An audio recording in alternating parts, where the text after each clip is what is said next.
The Sisterhood by J.K. Elam, read by Norma Jean Gradsky. Chapter 1. Pig. The choice was so obvious that it didn't seem obvious at all. It was so typical of how his friend, his savior, thought. How he had unselfishly mentored Hank Vickerman in his own way of thinking. To hide in plain sight. To be so obvious that no one would think it was obvious. To step into the light while still keeping your face in shadow. Given the unfortunate fate of the previous tenant, the property had been left vacant. No one wanted it, so the owner had withdrawn it from the market and kept it for his own private purposes, Hank had been told. For him, however, it was rather fortuitous timing.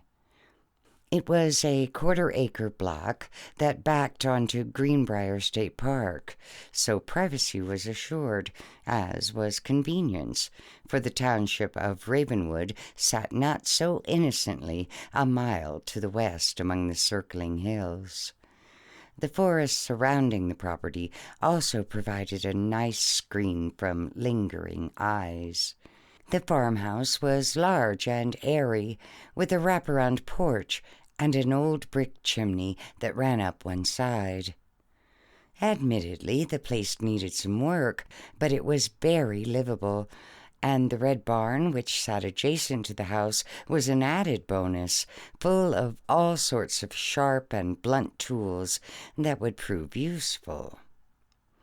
From the main road, a simple dirt track led to the property and split into two smaller narrow tracks, one curving past the front steps of the porch, forming a circular driveway around a large cottonwood tree before rejoining the main dirt track, while a second track angled to the right and led directly to the red barn, where Hank parked his rental. After unpacking his meager belongings, he had time on his hands, so he went about mending what needed mending. First, removing the ply sheeting that had been used by the previous tenant to cover the barn windows. No point in drawing unwanted attention. He worked diligently during the day with his hands, making good use of the skills he'd learned in the metal and woodworking shop inside prison. On one occasion, a pickup truck did a slow drive-by, curious onlookers no doubt, so Hank had done what was natural. He waved. The car sped off with no reciprocated politeness. Typical. When outside, as instructed, Hank wore a baseball cap and wraparound sunglasses. However, he was now a different person, not just mentally, but also physically, compared to before he went to prison. He'd lost fat, 10 pounds by his reckoning, mostly from his belly, and had replaced it with a few pounds of lean, hard muscle. He'd also grown a beard and cut his own hair, an army-style buzz cut. While inside, he'd learned the foundational importance of having a daily routine, the subtle art of valuing the simple things in life, and the benefits of focusing inwards on the things you could control, while everything around you slowly spun out of control. And when he did venture out to the store for essentials, he drove 5 miles south to a small town where no one would recognize him, and shopped there, always paying in cash, leaving no electronic trail. Even the cell phone that had arrived unexpectedly in the mailbox out the front of the property was, like him, untraceable. Instructions began landing on the device as soon as he powered it up.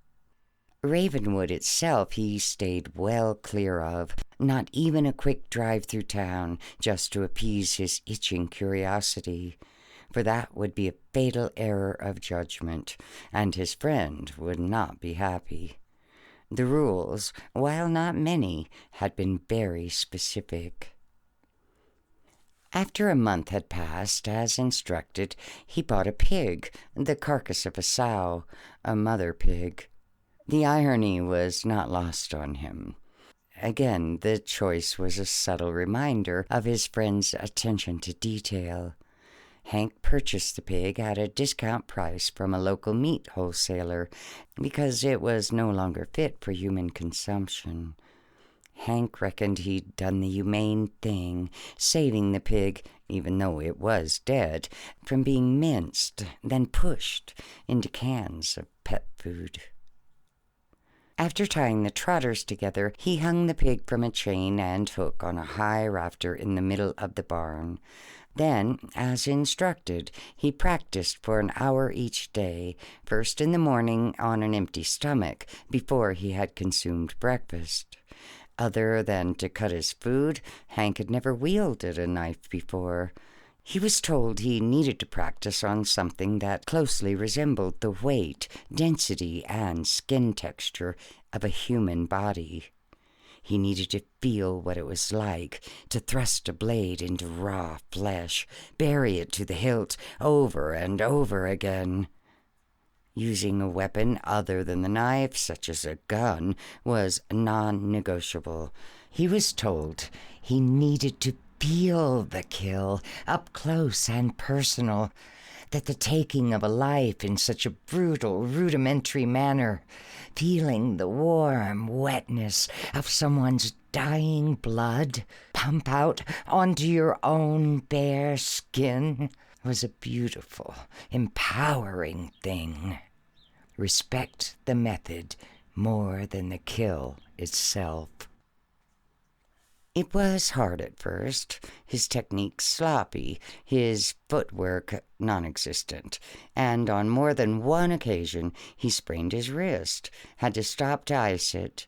But like everything else, the more he practiced, the better he got. Initially, his movements were robotic, cumbersome, like rote learning how to tango for the first time. Step in, first block, then thrust. Step in, first block, then thrust. Step, block, thrust. Once he'd mastered the simple frontal attack, he moved to angled assaults, moving his feet more and swooping in, whipping the blade out from its concealed sheath. Bam, bam, bam, chest, throat, head, before quickly retreating. Soon his movements flowed, and he danced around the hanging pig, rapidly puncturing its skin in a flurry of short, fast, lethal stabs before pirouetting away. The time spent in prison had not been wasted. Far from it. He had used it wisely to hone and sharpen his mind into an instrument of retribution, as razor-sharp and as lethal as the blade he now held in his moist hand. To combat the growing stench of the slowly rotting pig, he began to wear a face mask, covering his nose and mouth. Soon Hank began imagining the hanging pig to be Maggie, an effigy of his ex-wife. He reckoned the proportions were about right, too, and so was the growing stench. Eventually, all his eyes saw was Maggie hanging upside down from the chain and hook in the barn. Hands and feet bound, no gag in her mouth, because, like a terrified pig, and the filthy, sweaty sow that she was, he wanted to hear her dying squeals with each thrust of his blade. If you enjoyed this sample of the thriller book, The Sisterhood by J.K. Elam, then click on the links below to purchase the paperback or ebook.